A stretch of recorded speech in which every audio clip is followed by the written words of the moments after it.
Those who push a socialist ideology have a gross contradiction in their view of human nature. Huge back-to-back appearances for Pierre Poilievre on some of the world's biggest shows. First, it was the Joe Rogan Experience, and now, Diary of a CEO, one of Europe's largest podcasts. And some of his takes perfectly embody what any sane Canadian truly feels like inside. So I've highlighted a couple important ones, and you have to see them. But now, the left is seething, and the media is in complete damage control. This is what happens when you lose grip on the narrative and don't get a chance to filter the information before it gets to you in order to manipulate people. For reference, the Joe Rogan podcast has 406% more viewership than CBC and CTV combined. And the Prime Minister of Aussieland, Australia, said the quiet part out loud. One of the things that's occurred in recent weeks during this global crisis is the amount of misinformation that's out there. People now, with due respect to Channel 7 News or anything else, used to get their information from 7 or 9 or ABC or 10 or SBS. They'd get their information there and there would be a consistency about it. Now, they're getting it on their device. It's telling them all sorts of things that aren't true. The conspiracy theories that are out there, which are allowed, which propagate, which we can't do anything about. And, we can't wish the world was back so that everyone got their news at 6 p.m. or 5 or 7 when they watched TV at night, or they all read their paper that they held in their hands. That we can't do anything about, he says. They are pissed that we don't listen to their handpicked, pre-approved narrative anymore. So I say, let's piss them off even more, share this message far and wide with as many people as you can, and let's get the truth out, shall we? My name is Elliot Daniel, and this is the Right Call Report. Like, share, subscribe. Any interactions on this channel helps get the truth out, and perhaps someday break that CBC-induced coma that so many Canadians are under, or maybe even piss off our politicians a little bit. And if you're tired of that same old government and media BS and finally want some common sense commentary, well then smash that subscribe button because you found the right place. Today I've highlighted a couple segments from the Diary of a CEO podcast with Poilievre, where he talks about how socialism is the downfall of humanity, why we can't trust it, but most importantly, why they're trying to push it on us. And speaking of pushing things on us, a new narrative just dropped. All of a sudden, we must ban social media for anyone who's under the age of 16. But it's not as clear-cut as it seems, and there's reasons why we should be greatly concerned with this. And congratulations, Canada hit 2% GDP spend on defense, which is what Nato requires, but is it as clear-cut as it seems? There's some truth behind it that is a little inconvenient, and I'm here to reveal it. So stick around because you don't want to miss these revelations today. Those who push a socialist ideology have a gross contradiction in their view of human nature. They say that human beings are wretched, self-interested, greedy when they're in the private, voluntary economy, but they're angels when they're in the governmental economy. And therefore, they argue that the government should just control everything because then we have all these angels that will decide for us, decide what we get to, how our money is spent, what we're supposed to believe in the modern day, what kind of vehicles we drive, what we should think. But that is a huge contradiction. If man is not capable of deciding for himself, surely he's not capable of deciding for others. And I think the worst vices in human nature come out when there is too much power and concentrated in their hands. Absolute power corrupts absolutely. So my ideology is that we should disperse power, that it should be a bottom-up system with as much freedom and agency as humanly possible. This has to be the most spot-on take on socialism I've ever seen. The same claims that the left uses to discredit capitalism can equally be applied to socialism and government control. Except it's worse. Why? Power corrupts. It's a tale as old as humanity itself. First, government centralizes power. Well, unless serious checks and balances are put in place, which is not the case in Canada. Now, you might say, well, won't people just seek power in capitalism as well? Well, yes. But under capitalism, competition is the name of the game, which in itself is a check on unfettered power. And funnily enough, this is one area that government is actually needed. for the protection of competition and the prevention of monopolies by enacting, of course, and enforcing antitrust laws, which in Canada we don't do nearly enough. I mean, we have the world's most oligopolies, I think, per capita. But a second reason why government control and socialism and centralization of the economy under the government doesn't work is because there is no incentives for anything to work. Have you ever heard of the third-party buyer principle? Let me explain it to you. When you're a first-party buyer, let's say you need a computer to do work at home. Well, you are incredibly sensitive to two variables. One, the quality of the computer, because you're going to be using it for whatever work you do, so you need it to be able to do what you want it to do. And two, the price. It's coming out of your pocket, so after all, you don't want to overspend. That is where things are the most efficient. You will research and only spend the money you need for exactly what you require.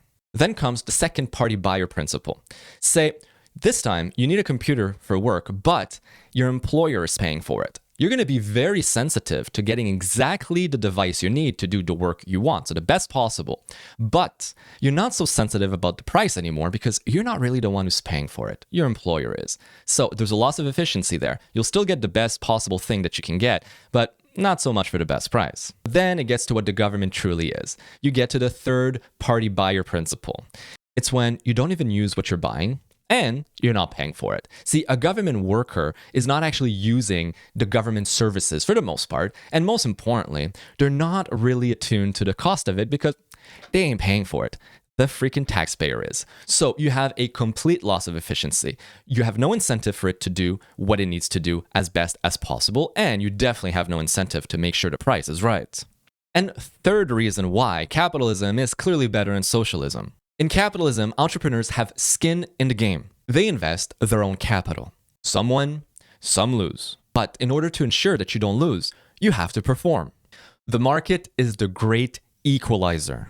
The good ideas survive, the bad ones die. But even more important is actually proper execution. Because let's be honest, a good idea without execution is completely worthless. Therefore, one can say that under capitalism, those who offer value and thus improve people's lives thrive and get rewarded.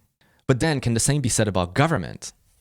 Let's see. Unlimited money through printing and taxation, and that, whether they improve people's lives or not, whether they perform or not, or whether they hit their objectives or not. But then they'll just get voted out, right? Well, as long as they give enough little handouts, enough little free candies, especially right before an elections, they can keep people docile enough to maintain the illusion. You want proof? Look at Canada right now. All metrics point to a major decline of our quality of life and our economy and our culture over the last 10 years. 10 years of failure. Yet, guess who still gets elected? What also helps a little bit, though, is maintaining control of the narrative. When you literally own the media, at the tune of $1.4 billion a year, well, they will say anything you truly want. I mean, look at today. The mainstream media in Canada spends more time attacking the Conservatives, which have not been in power for the last decade, instead of keeping the current government accountable for their failures, their missed promises, and their gaslighting. That's really all you need to know. To help pay for it. But recently we've seen the GST pulled off new homes. If we pulled it off gas too, that would cost the federal treasury a lot of money. Suddenly you don't have as much fiscal space. Suddenly you can't do things that a government needs to do, and you're looking at a lot more debt. Poilievre's solution is a number of things. I'm not sure the gun buyback, he could get those savings, because that's already kind of, that horse is out of the barn. Commitments made to the people who acknowledged their firearms already. But notably this week, he came out firmly in opposition to the Alto high-speed rail project, something that has a $90 billion price tag, and something he says isn't affordable. And then that gives him $90 billion to sort of say, well, I would take that money and use it for tax cuts and other conservative priorities. Just to state the obvious, though, we are heading into a long weekend. How much you personally are paying for the price of gas, always reliant on a whole lot of things, where you are in the country. Of course, there are provincial considerations stations, both in terms of the supply and local taxes. We know that prices are seasonal. We're coming up on summer gas. Gas often goes up at this time of year, and prices are strategic and competitive. In Ottawa, I know a couple streets where the gas is always cheaper than in other parts of town, even though the brand of the gas station is the same. I think we all have tricks like that.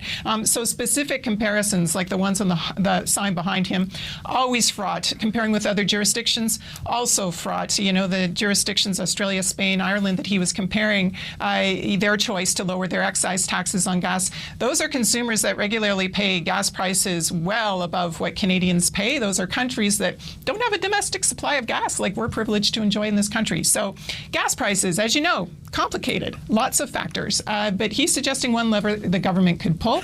And I think most interesting to me, earlier this week, Mark Carney didn't entirely say no, but he didn't fully say yes to the extent that Poilievre would have him do. Gas prices are very complicated, folks, okay? You're just not smart enough to understand it. Don't realize, please, don't notice that 40% of the price of gas is just taxes arbitrarily tacked on by the government. Or please, let's deflect to the fact that we're heading towards summer gas. Summer gas just is more expensive. That's why you're paying over $2 a liter now. So this is what I mean by controlling the narrative if you pay them enough. See, this was in response to Pierre Poilievre, who gave a direct and clear answer to the media question about cutting gas taxes to give Canadians a little bit of a relief at the pumps. Then CBC's Janice McGregor, a favorite government mouthpiece apparently, launches into this classic stream of consciousness babble. She's rambling, confusing, and somehow always lending in favor of Mark Carney. The kicker, that's $1.4 billion of your money. Literally your own money being used by the government to fund a propaganda channel in order to gaslight you with your money. But you want more proof that giving more powers to government to run the economy and society is probably not a good idea? This is the work calendar of the House of Commons, the Parliament of Canada. They've been on recess for a total of 46 calendar days out of a total of 72 work days so far this year. And they are slated to only work about 117 days in the entire year.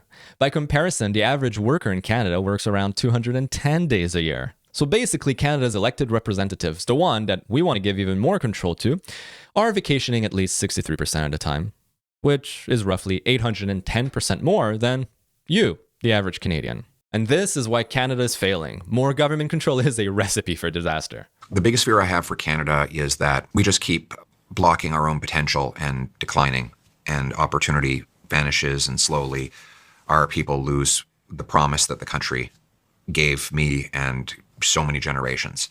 And so my fear is that we become the frog in boiling water, and it just gets slowly warmer and warmer and warmer, and the frog really never notices. Is that the trajectory of travel? I think it is, unfortunately, but I think we can change that trajectory if we make some big reversals in direction. You know, this is a fear I share with him very deeply, and one of the main reasons why I started making these videos, whether it be on Instagram or TikTok or YouTube right here, it's for the next generation. You know, I have a son, and to know that the Canada he's growing up in is a shadow of its former self honestly just breaks my damn heart. We used to care about leaving the world, our country, a little bit better than we found it for the next generation. And that was the norm throughout human history. Parents were always a little bit poorer than their kids, and their kids were a little bit better off than their parents, so on and so forth. We improved through iteration, generation after generation. But alas, this seems like it's been lost. And I think there's many reasons why, but perhaps it's also the breakdown of the family unit. People are just having less kids. Hedonism has clearly taken over, and, we've lost sight of what really matters. We've grown complacent, fat, pudgy, and worse, apathetic to everything. Make no mistake, Canada is in complete decline, but I do believe that it can change. And I do believe we can turn the tide, but it's going to require lots of effort and, yes, some sacrifices. I don't know why we're so scared of sacrifices, but it's sorely needed. But speaking of losing more control and giving more powers to the government, a new poll says that 75% of Canadians would like to see a full ban on social media for children under the age of 16. Overwhelming support for a social media ban. In Tom Davis's house, there are rules when it comes to social media. It's limited amount of time, limited amount of apps. Davis is the president of the Souk Parents Education Advisory Council. Oh my God, that crackle. Advisory council, social media. Jeez, maybe you shouldn't be a journalist. Or at least not one that uses her voice. His daughter is in high school. Children, in my In high school. Oh my God. opinion, under a certain age, don't have the capacity to regulate themselves, especially as you get into what they call doom scrolling. As parents like Davis try to protect their children from harmful content, harmful people, and addictive algorithms, a new survey shows many are in favor of an all-out social media ban for kids under 16. There is overwhelming support for a social media ban for children under the age of 16. The Angus Reid Institute surveyed more than 4,000 Canadian adults, and 75% of them said they support a ban. It's a move Australia made first. So the state media is now starting to push this new narrative. Should I speak like her? This new narrative. But seriously, they are crafting this. They are devising this new fear-mongering that we need to ban anyone that's 16 and under from social media. Social media. I'm going to hate myself if I keep doing this. So articles have been popping up everywhere. Videos online have been popping up everywhere. Most Canadians support social media ban for kids under 16, a poll shows. This is from an Angus Reid poll, which we're going to go look because there's clear issues with that poll, or at least contradictions that they're clearly not stating. But the premise is that 3/4 of more than 4,000 respondents are in favor of a ban like the one that they have in Australia, where youth under 16 are prevented from setting up accounts on TikTok, Facebook, Instagram, YouTube, Snapchat, and Threads. Whoever uses Threads, whatever. Now, I have issues with that. Not so much for the mental health of youth, because there is points to be made about the benefits of not being on social media. That's not my issue. My issue is how they implement it. Because, you've guessed it, it just leads to even more media control. I'll explain. But first, let's look at the Angus Reid poll. So the first point that's actually interesting is that it's true that 3/4, 75% do support a full ban on social media use for people under the age of 16.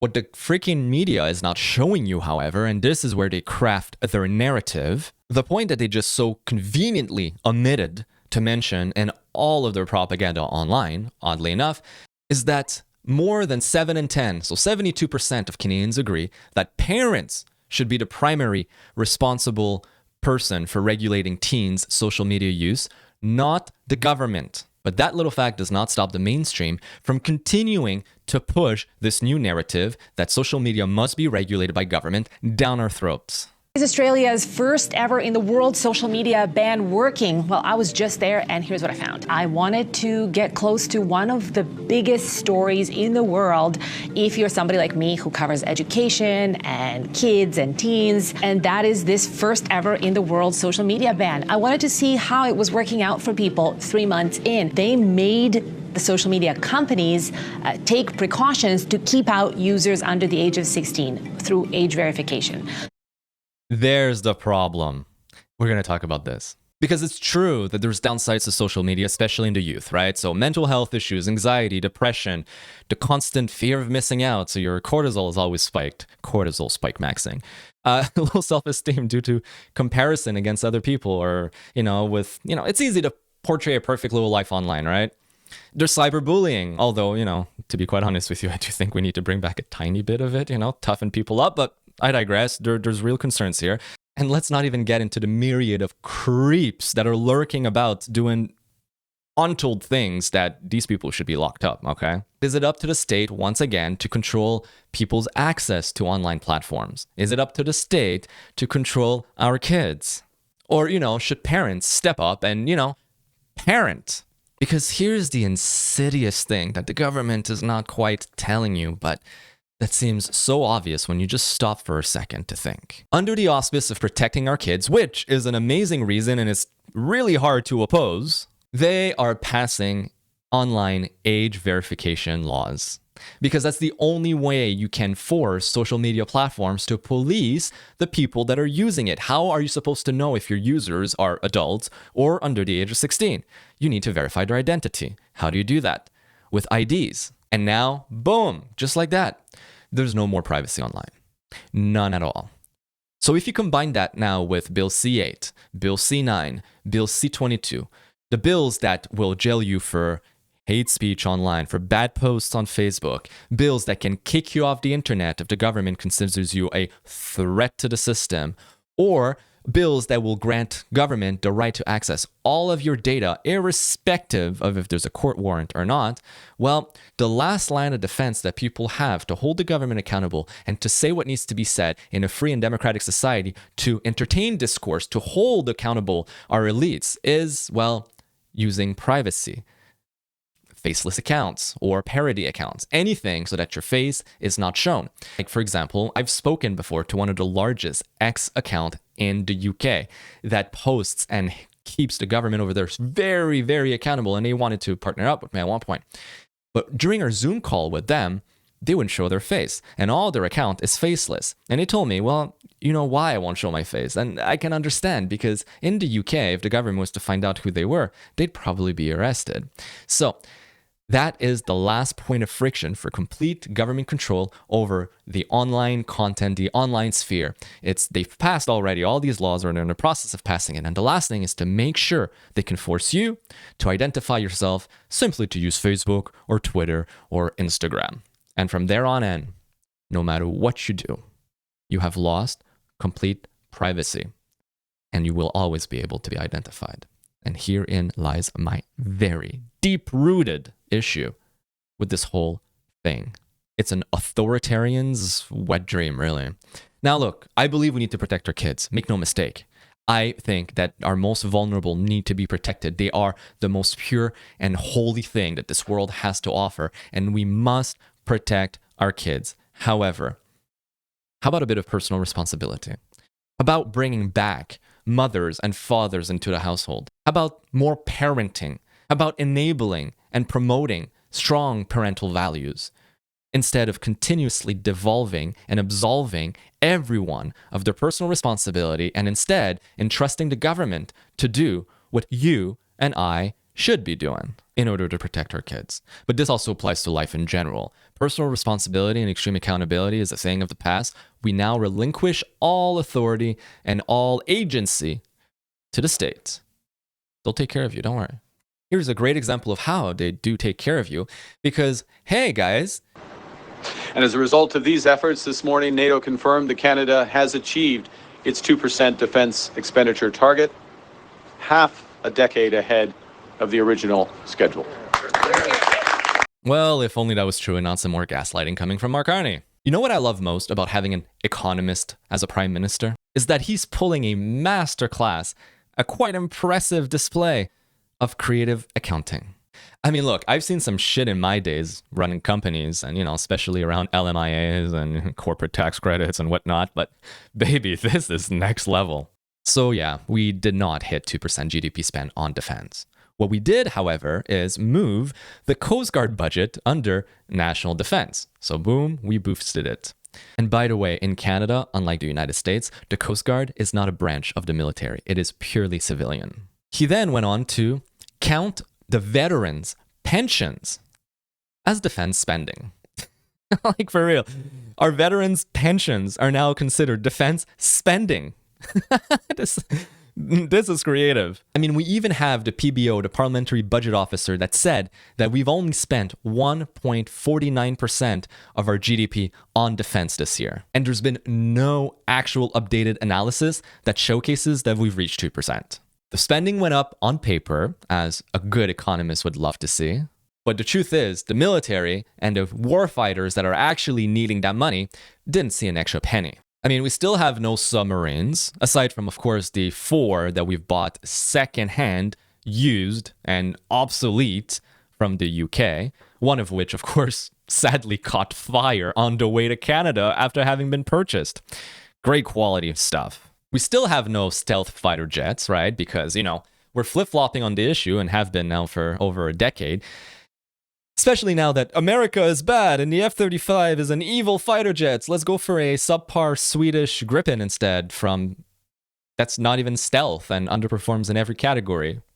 Irrespective of the fact that the Royal Canadian Air Force has held a competition to analyze all of this and found that the F-35 was something like 80% more competent than the Gripen. And of course, we're also waiting for our new destroyers in our Navy, which have seen delays and cost overrun, and who knows if they'll ever even happen. which is kind of pathetic for the country with the largest coastline in the entire world. You'd think we'd have a proud navy, but we don't. However, we have some very creative accounting. Now, it's already bad enough that we're having the world's hardest time even hitting 2% target for GDP spend on defense. Now, NATO wants us to spend 5%. And of course, Carney committed to it. And unless he comes up with some more creative accounting to pull right out of his butt, it appears that Canadians could face tax hikes as Ottawa scrambles to fund defense targets. Nice. They say the federal government should consider a 1% to 2% increase in the GST. That's convenient, isn't it? That's the same 2% that last great conservative prime minister, Stephen Harper, cut from the GST. We used to be at 7%. He brought it back down to 5%. But now Carney wants to bring it back up to 7% to fund the military. Some combination of tax increases, spending cuts, or taking on more debt is required. More debt. More debt. Keep this in mind. We already spend $55 billion a year servicing our existing debt. Let's take on more debt. So how the hell is that going to happen? I mean, who is supposed to pay more now? Sorry, but I got nothing left to give. And I'm sure most of you watching this also have nothing left to give. You know, maybe they should consider scrapping some useless programs instead. I don't know, like say start with the $1 billion gun grab, which has been a complete failure anyways with less than 3%, 3.5% compliance rate. Or the billions of dollars we send overseas to other countries. Why? How about we take care of our own instead? But no. You're going to be required to pay more taxes. Again, I don't know where they're going to go get it. We are way past the point of being overtaxed. We're already overtaxed. Now we're at a point where it's becoming quite pathetically laughable. But you know what else is laughable? It's Friday, so we got to have a decent little bit of fun here with our crazy liberal take of the day. Because after all, we got to find a little bit of humor in this dystopian reality we live in. Isn't it a little bit homophobic that we're so focused on the Straits of Hormuz and not the gays of Hormuz? Yes, I agree. Yes, yeah. For sure. Yeah. Why do you think they're willing to leave the gays of Hormuz behind? I think it's just historically, like, you know, gays have always been very discriminated against, which is wrong on so many levels. Even in war. Yeah, even in war. And it just takes, I think, more... more reform in government, obviously, and then also educating society. Educating society, right? The irony. You know, they take themselves so seriously, but little do they know that they are the butt of the joke. Ugh, which makes it that much better. You know what? I'm not depressed anymore, at least not as depressed as I was. But if you want to get yourself back into depression, then click on the video right here where we talk about the crazy taxes that have been increasing this year in Canada. But for the time being, I'm going to go enjoy my weekend a little bit and perhaps laugh at some more liberals. My name is Elliot Daniel, and I'll see you guys later.